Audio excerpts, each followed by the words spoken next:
Have you ever thought about what happens when one giant company buys another? We all see those billion-dollar headlines, right? But what really goes on the day after the deal is signed? How do you actually stitch two massive companies together on paper? Well, today, we're going to pull back the curtain on the secret accounting that makes these mega deals work. So, here's the big question. Does the new parent company just take all its assets, add the new company's assets, and call it a day? The answer is a hard no. You can't just do that. It would be like trying to build a car by just welding two old cars together. It'd be messy, completely misleading, and it would hide what's really going on under the hood. So how do accountants get this right? Well, they have this special tool. It's kind of like an architect's blueprint, and it's called the Consolidation worksheet. This is where all the real work happens. It's our guide for lining everything up and making the critical adjustments we need to show one unified and truthful financial picture. Okay, so here's our game plan. We're going to start with the main challenge, then dive into the acquisition analysis, tackle fair value and tax adjustments, uncover the mystery of goodwill, and finally do the crucial elimination entry that really makes the two companies one. We'll even take a peek at what happens long after day one. First up, the acquisition analysis. Now this is the bedrock of the whole process. The core question we're answering here is actually pretty simple. What did we pay, and what did we really get for our money? It really breaks down into three key steps. First, we figure out the total price we paid, the cash, the stock, the whole shebang. Accountants call this consideration transferred. Second, we have to figure out the real market value of everything we just bought, all the assets and liabilities. The gap between those two numbers, that's where the magic happens. It's usually something called goodwill, which is really the premium we paid for future potential. All right, now for some of the real heavy lifting. Fair value adjustments. Think of it like buying a house. You wouldn't just accept what the seller paid for it 20 years ago, right? Of course not. You'd get a current appraisal. It's exactly the same idea here. We can't just use the subsidiaries' old accounting numbers. We have to figure out what everything is worth today. And this slide shows it perfectly. Just look at the equipment. The subsidiaries book said it was worth $310,000, but a real independent valuation shows its fair market value is actually $330,000. So we have to record that $20,000 increase. Same thing for the land. It gets a $20,000 step up to its true value. But hang on a second. By increasing the value of these assets on our accounting books, we've kind of created a disconnect. You see, the tax authorities, they don't care about our new higher values. For them, the tax base of that equipment is still the old $310,000. So this mismatch between our accounting value and the tax value, well, it's about to cause a bit of a problem. So how do we deal with this? We create something called a deferred tax liability, or a DTL.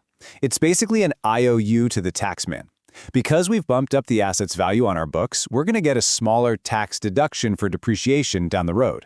That means a bigger tax bill is coming in the future, and this DTL is us acknowledging that future cost. Right here, right now. Let's just walk through the math. For the equipment, that value increase, that temporary difference, was $20,000. We just multiply that by the corporate tax rate. Let's say it's 30% here.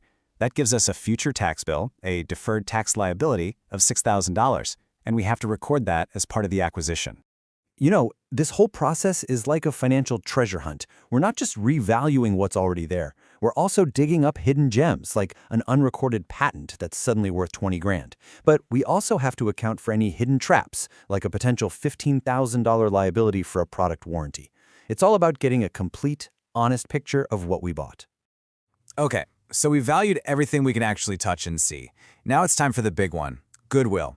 This is the price we pay for the magic, right? The stuff you can't really put a finger on, the brand reputation, the brilliant team, the customer loyalty. It's the price of potential. And here it is, the final calculation. We paid $490,000. After all of our fair value and tax adjustments, the net value of all the identifiable things we bought comes out to $475,000. That left over $15,000 that we can't assign to anything specific? That, right there, is our goodwill. Now here's a really important distinction. What if the company we just bought already had goodwill on its own books from an acquisition they did in the past? It's simple, really. The goodwill we just calculated is what we paid. Their old goodwill is just another asset we now own, just like their desks and their computers. So, on our consolidation worksheet, we literally just add them together. If you look here, you can see the subsidiary already had $20,000 of its own goodwill. We add the new $15,000 of goodwill that we just calculated, and the final consolidated balance sheet for the new group is going to show a total of $35,000. All right, we're at the final piece of the puzzle on our worksheet, the elimination entry. This is the accounting magic trick that efficiently merges two separate companies into one single financial entity. The best way to think about this is like unpacking a suitcase. On the parent company's books, the entire purchase is just one single line item, investment in subsidiary. The elimination entry is us opening that suitcase and laying out all the individual contents, the cash, the equipment we revalued, the patents, the debts, for everyone to see. So what is this entry actually doing? As you can see, it effectively cancels out the subsidiary's original ownership accounts, its old equity, against the parent's investment line item. It's a clean swap. It makes sure that from a group perspective, we're not counting the same value twice. And the why here is so important. First, it replaces that one investment line with all the rich detail of the actual business. Second, it gets rid of the sub's old equity, which is now just an internal thing within the family, not an outside ownership claim. And crucially, it stops us from counting the investment asset and the underlying assets at the same time. No double counting. Okay, one quick but important little wrinkle to cover. Sometimes a deal closes right after the new company declared a dividend before it's been paid. If you buy the shares come dividend, it just means with the dividend. The new buyer gets that cash, not the person who sold the shares. So how do you account for that? Well, part of the purchase price is now basically a prepayment for the dividend you're about to get right back.